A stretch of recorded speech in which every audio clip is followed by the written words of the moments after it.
औज़ुबिल्लाहिमिनश्शैतानिर्रजीम बिस्मिल्लाहिर्रहमानिर्रहीम अस्सलामु अलैकुम वरहमतुल्लाहि वबरकातुहू। अज़ीज़ नाज़रीन, आप तमामों का खैर मक़दम है हमारे शो में जिसका नाम है तिब्बे मासूमीन अलैहिमुस्सलाम। आज माह रमज़ानुल मुबारक की 20 तारीख, अज़ीम दिन, अज़ीम फ़ज़ीलतों वाला दिन, बरक़तों वाला, और साथ ही साथ वो दिन कि जहाँ पर हम अपने पहले इमाम हज़रत अमीरुल मोमिनीन अलैहिमुस्सलाम का गम मना रहे हैं। 19 माह रमज़ान मौला के सर पर ज़रबत लगाई है अब्दुल रहमान इब्ने मुलजिम ने, और ऐसी ज़रब मेरे मौला के सर पर चलाई और ऐसी ज़रब मेरे मौला के सर पर वार की कि जो लहू लुहान मेरे मौला को कर गई। कहते हैं कि जिस तलवार से मेरे मौला को ज़ख्मी किया गया, इब्ने मुलजिम ने उस तलवार को जहर में डुबो कर रखा था और उस तलवार से मेरे मौला पर हमला किया गया। अज़ीज़ान गिरामी, ये दिन हमारे इमाम के गमों में मुब्तला होने के दिन है। अहले बैत अलैहिमुस्सलाम के घरों में दर्द और गिरिया के दिन है। अहले बैत के मानने वालों के घरों में अपने मौला की जुदाई का मातम का दिन है। और आज की जो शब आएगी वो 21 माह रमज़ान यानी शब कद्र होगी, और शब कद्र 1000 रातों से अफजल रात। कहा गया कि ये वो रात है जो ऐसी छुपी हुई नेमत है जिसको जब ज़ाहिर किया जाएगा रोज़े क़यामत तो बंदे कहेंगे काश हमें खबर होती कि शब कद्र की नेमतें क्या हैं तो हम कभी से ज़ाया नहीं करते। अज़ीज़ान गिरामी, आपने एक शब कद्र गुजारी, आज की शब कद्र दूसरी रात है। आप तमाम जानते हैं कि शब कद्र की अज़मत और फ़जीलत क्या है। छोटे इमाम जाफ़र स्वादिक़ अलैहिस्सलाम फरमाते हैं कि शब कद्र में तक़दीरों को लिखा जाता है, बेहतरीन तक़दीरों को बनाया जाता है। शब कद्र वो रात होती है कि जिस रात में फ़जीलतें बालातर होती हैं, दुआएं कबूल होती हैं, गुनहगार बख्शाया जाता है।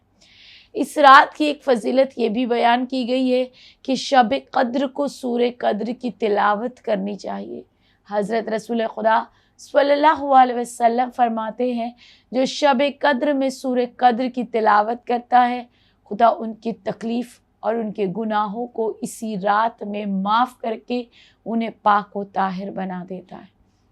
अज़ीज़ान गिरामी, आज की रात मौला के उस गम की रात है कि जिस रात में आखिरी मर्तबा मौला अपनी औलादों को देखते हैं और वसीयत करते हैं। आज की रात वो रात है कि जिस लम्हे मौला की तकलीफ़ें बढ़ती चली जाती है। आज की रात मौला ने इमाम हसन से भी, इमाम हुसैन से भी, अपने चाहने वालों से भी और मौला अब्बास अलमदार से भी वसीयतें की हैं। अज़ीज़ान गिरामी, उन वसीयतों में मेरे मौला दर्द में भी गिरफ़्तार है और अपनी उम्मत का इस्लाह करते जाते हैं और कहते जाते हैं कि लोगों के साथ सिले रहमी करना, मोमिनों के साथ नेकी से पेश आना, उनके साथ बेहतरीन किरदार से पेश आना। और अज़ीज़ान गिरामी, यही फ़लसफ़ा है जो हमारे मासूम इमाम हमें बता रहे हैं। आइए आज वक्त के इमाम ज़माना अज्जलल्लाहु तआला फ़र्ज़हु शरीफ और अहले बैत अलैहिमुस्सलाम के पूरे घराने को हम ताज़ियत पेश करते हैं और दुआ करते हैं कि मेरे मौला बस आप अपना ज़हूर, अपना दर्द, अपनी मुश्किलें इस तरह से अपने चाहने वालों के दरमियान जो तकलीफ़ें उठा रहे हैं उनकी तकलीफ़ों को दूर कर दीजिए। दुआ करते हैं कि वक्त के इमाम के ज़हूर में ताजील हो जाए और हम सबको इमाम वक्त के नासिर और इमाम वक्त के ग़ुलामों और कनीज़ों में शुमार फरमाए। दुआ है परवरदिगार आलम इमाम ज़माना अज्जलल्लाहु तआला फ़र्ज़हु शरीफ के ज़हूर के बाद अहले बैत अलैहिमुस्सलाम के दुश्मनों के खून का इंतकाम लिया जाए। अज़ीज़ान गिरामी, ये हमारे मौला और ये हमारे आका की वो बरक़ात और वो नेमत, वो रहमत है कि जो हमने आपकी खिदमत में पेश की। آئیں اب ہم اپنی معصومین کے راستے پر بتائے ہوئے کچھ ایسے نسخے کہ جن کے لیے مولا فرماتے ہیں کہ اس پر عمل کیا جائے تو تم شفا پاتے ہو، اس پر عمل کیا جائے تو تم بالاتر ہوتے ہو، اور اس پر عمل کیا جائے تو تم تقدیروں کا سبب بہترین پاتے ہو۔ تو عزیزان گرامی، آئیں کل کی جو جملوں پر ہم نے اپنے موضوع کو مکمل کیا تھا، آج اسی موضوع کو کنٹینیو کرتے ہیں۔ امراض یعنی جو سب سے زیادہ بیماری کی کیفیت میں داخل ہو جاتا ہے لیکن وہ اپنا علاج نہیں کرتا اور یہ سوچتا ہے کہ مجھے خدا شفا بخشے گا۔ کہتے ہیں کہ حضرت بلال بیان کرتے ہیں کہ ایک مرتبہ رسول خدا کی خدمت میں ایک مریض آیا، اور رسول خدا کی خدمت میں آ کر جب وہ مریض ملاقات کے لیے آیا اور تو رسول خدا صلی اللہ علیہ وسلم نے اس کی عیادت کی، اور اس کے بعد جناب بلال سے کہا کہ بلال جاؤ اور جا کر طبیب کو بلا لاؤ۔ جب کہتے ہیں کہ جناب بلال طبیب کو بلانے کے لیے جا رہے ہیں تو وہ بیمار کہتا ہے یا رسول اللہ، میں تو آپ کے پاس شفا پانے کے لیے آیا ہوں اور آپ طبیب کو بلاتے ہو۔ مولا نے رسول خدا صلی اللہ علیہ وسلم نے کہا کہ خدا نے جب بیماری عطا کی ہے تو ان بیماری کا علاج بھی رکھا ہے، کوئی بیماری ایسی نہیں ہے جس کا علاج موجود نہیں ہے۔ تو اسی لیے فرمایا گیا کہ طبیب کے پاس علاج کرایا جائے، اپنی دوائیاں لی جائے، میڈیسنز کو برابر سے لیا جائے۔ حضرت رسول خدا صلی اللہ علیہ وسلم فرماتے ہیں، جیسے میں نے آپ کی خدمت میں اس سے پہلے ایپیسوڈ میں بیان کر دیا،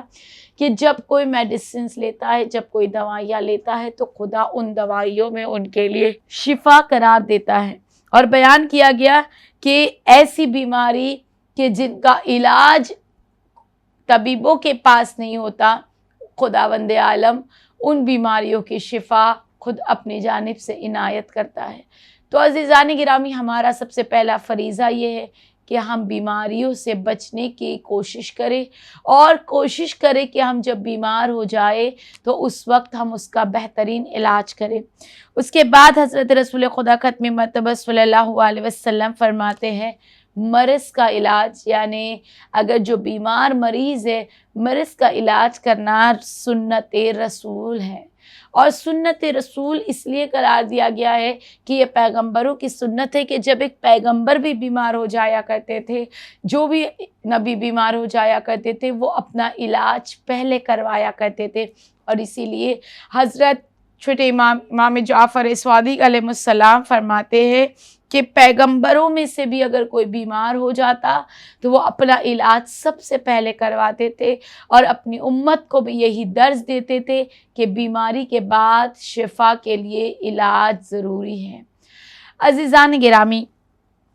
حضرت رسول خدا ختم مرتبہ صلی اللہ علیہ وسلم کے پاس ایک شخص آیا، اور جب وہ شخص آیا تو اس نے رسول خدا صلی اللہ علیہ وسلم سے پوچھا کہ جب خدا نے دوائیوں میں شفا رکھی ہے تو خدا شفا کیسے بانٹتا ہے؟ اس وقت حضرت رسول خدا ختم مرتبہ صلی اللہ علیہ وسلم فرماتے ہیں کہ جب کوئی مریض اپنی دوا لینے سے پہلے یا شافی الشافی کافی کہتا ہے، یا شافی یا کافی کہتا ہے، یہ خدا کا وہ بہترین نام ہے کہ جس سے خدا کو شافی یا کافی کہہ کے پکارا جائے تو خدا اسی وقت انہیں شفا دے دیتا ہے۔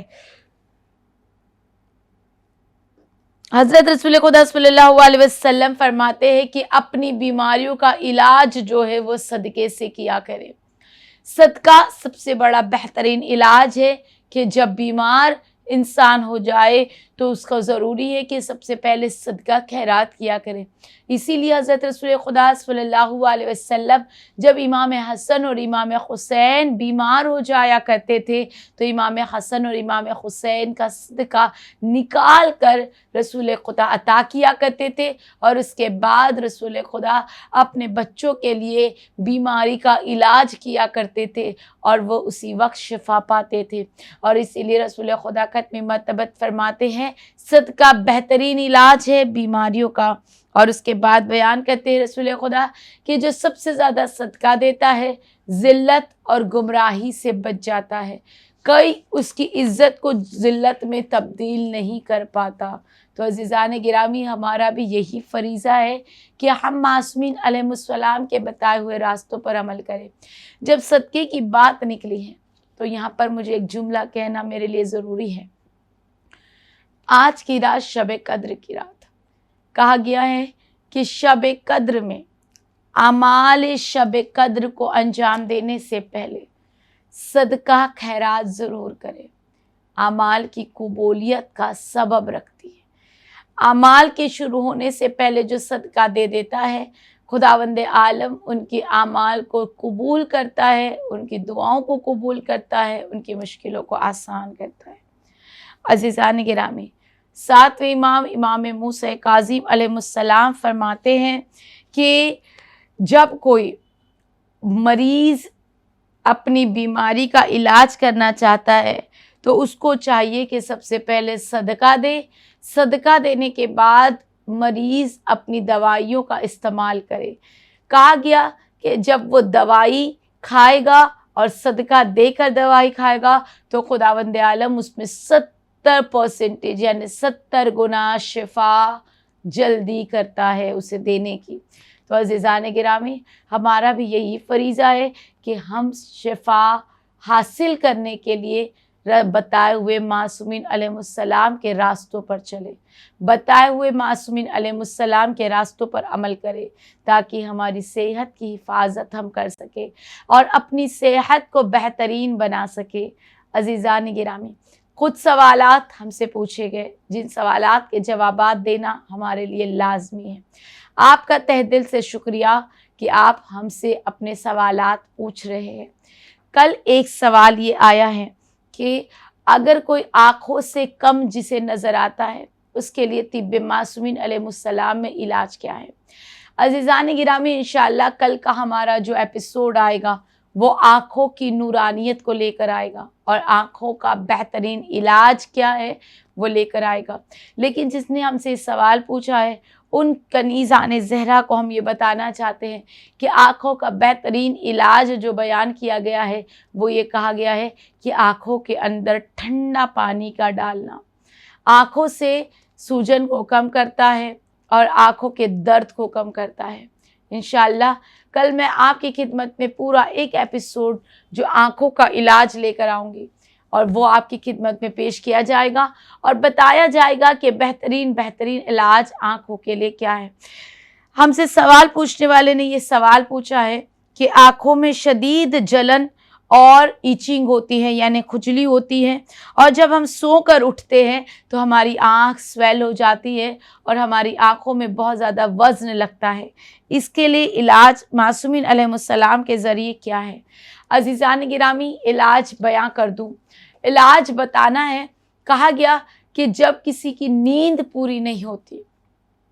اور جب مکمل نیند یعنی 7-8 گھنٹے کی نیند مکمل ہوتی ہے اور جب وہ نیند سے بیدار ہو جاتے ہیں تو وہ نارمل ہوتے ہیں، لیکن جو بہت راتوں تک نیند نہیں آتی اور بہت راتوں تک جاگتے ہیں اور اس کے بعد کم نیند لیتے ہیں اور اس کے بعد اٹھ جاتے ہیں، اور جب وہ اٹھتے ہیں تو ان کی آنکھوں میں سوجن، ان کی آنکھوں میں جلن اور ان کی آنکھوں میں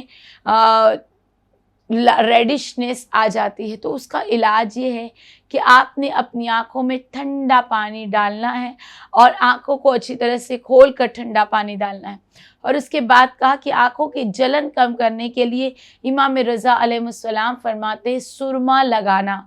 آنکھوں کی جلن کو کم کرتا ہے اور آنکھوں کے نور کو بڑھاتا ہے۔ اس کے بعد معصومین علیہ السلام فرماتے ہیں کہ اگر آنکھوں کے اندر بہت زیادہ ریڈشنس آ جاتی ہے، لال پن آ جاتا ہے، اور ہم یہ چاہتے ہیں کہ جلدی سے ہماری آنکھوں کا لال پن کم ہو جائے، تو اس کے لیے معصومین علیہ السلام فرماتے ہیں کہ اگر کوئی اپنی آنکھوں کا علاج یعنی جس کو ریڈنس بہت زیادہ ہے آنکھوں میں، وہ اپنی آنکھوں کا علاج کرنا چاہتا ہے تو اسے چاہیے گائے کا کچا دودھ एक तिहाई यानी अपने हाथों पर ले, जिस तरह से हम काजल लगाते हैं उस तरह से अपनी आँखों पर गाय का कच्चा दूध लगाए, इससे आँखों का रेडपन कम हो जाता है। और उसी के साथ फरमाया गया कि अगर कोई उस कच्चे दूध को अपनी आँखों की पलकों पर और आँखों पर उससे अच्छी तरह से मसाज करता है तो उससे भी आँखों की सूजन कम हो जाती है और आँखों को ठंडक महसूस होती है। तो अज़ीज़ान गिरामी, ये था हमारा कल का आया हुआ सवाल। दूसरा सवाल ये आया है, हमसे पूछा गया है, एक मोमिना हमसे पूछती है कि बच्चा अगर बहुत ज़्यादा ज़िद करता हो और बहुत ज़्यादा रोता हो और उसके रोने का सबब हमें समझ नहीं आता हो तो हम उसकी ज़िद को और उसके रोने को कैसे कम करें। छोटा बच्चा जो बेज़ुबान यानी बोल नहीं सकता। अज़ीज़ान गिरामी, कहते हैं कि कई मर्तबा ऐसा होता है कि बच्चे को अंदरूनी दर्द होता है, यानी बच्चे को कभी कान का दर्द होता है, कभी दांतों का दर्द,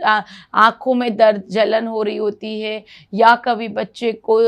पेट में दर्द हो रहा होता है, या कहीं पर भी बच्चों को जो दर्द हो रहा होता है जिसका रीज़न हम नहीं समझ पाते और बच्चा उस दर्द की वजह से बहुत ज़्यादा रोता है। या इस तरह से भी हो सकता है कि अगर जो छोटा बच्चा हो यानी जिनकी गर्दन सेट नहीं हुई हो, अगर जब उन्हें शोल्डर से उठाया जाता है और उन्हें गर्दन को विदाउट बैलेंस अगर उन्हें उठाया जाता है तो इसकी वजह से भी उनके शोल्डर्स में या उनकी गर्दन में पेन्स आते हैं, क्रैम्प आते हैं, जिनकी वजह से भी बच्चा बहुत रोता है और उसके रोने का सबब हमें समझ नहीं आता। तो उसका इलाज क्या है? हज़रत रसूल खुदा सल्लल्लाहु अलैहि वसल्लम फरमाते हैं कि अगर बच्चा बहुत ज़्यादा रोता है और उसके रोने का सबब हमें समझ नहीं आता तो उस वक्त थोड़ा सा दूध गर्म करें और उस दूध के अंदर थोड़ी सी हल्दी और थोड़ा सा शहद मिलाए और वो दूध बच्चे को सिप सिप कर कर पिला दिया करे। यानी अगर बच्चों के अंदर कोई भी अंदरूनी दर्द होगा तो वो दर्द कम हो जाएगा। अगर बच्चा फीड करता है, माँ का दूध पीता है, तो उसके लिए भी इलाज ये है कि उस वक्त बच्चे को शहद चटाकर फिर माँ बच्चे को दूध पिलाए। इससे भी बच्चे को दर्द से निजात और दर्द से राहत मिलती है। इसके बाद ये बयान किया गया है कि हो सकता है बच्चे के रोने का रीज़न किसी दर्द की वजह से हो, तो उसके लिए बयान किया गया है कि हींग को, थोड़ी सी हींग को ले और उसमें थोड़ा सा पानी डालकर उसे अच्छी तरह से मिक्स कर कर उसे गर्म गैस के ऊपर थोड़ा सा गर्म कर ले और जब वो एक तरह का अच्छा पेस्ट बन जाए तो उसे ठंडा करके बच्चे के पेट पर लगाया जाए। अगर बच्चे को गैस की प्रॉब्लम है यानी उसे दूध हजम नहीं होता और उसका पेट फूल जाता है और उसे गैस का प्रॉब्लम है, एसिडिटी का प्रॉब्लम है, तो हींग इर्द गिर्द पेट के लगाने से उसके गैस का प्रॉब्लम कम हो जाएगा और कुछ लम्हों में जब वो गैस पास करने लगेगा या उसको रिलीफ महसूस होगा तो बच्चा खुद ब खुद चुप हो जाएगा। तो अज़ीज़ान गिरामी, ये थे हमारे कुछ नुस्खे जो आपकी खिदमत में पेश किए गए। अज़ीज़ान गिरामी, आज का दिन बहुत बड़ा दिन है, यानी 20 रमज़ानुल मुबारक। अब 9 रातें, 9 दिन बाकी हैं और इन रातों में, इन दिनों में खुदा के करीब बंदों में हमें पहुंचना है, खुदा के करीब बंदों में हमें हो जाना है। शब कद्र अजीम रात आपकी खिदमत में आ रही है और करीब है, तो शब कद्र का गुस्ल ज़रूर अंजाम दीजिएगा, सदका ज़रूर दीजिएगा। आमाल कुरान मजीद करने से पहले वक्त के इमाम को भी दुआओं में याद रखकर उन्हें अपने साथ बुलाइएगा, इमाम को पुरसा दीजिएगा, वास्ता दीजिएगा, अज़ादारी करिएगा, मातमदारी करिएगा और उसी के साथ दुआ करते करते इमाम वक्त के ज़हूर होने की और अपनी तकदीरों को बालातर होने की और उम्मत मुस्लिमा के लिए दुआ ज़रूर करिएगा और साथ ही साथ अली टीवी को अपनी दुआओं में ज़रूर याद रखिएगा। तब तक के लिए दीजिए हमें इजाज़त। वस्सलामु अलैकुम व रहमतुल्लाहि व बरकातहू।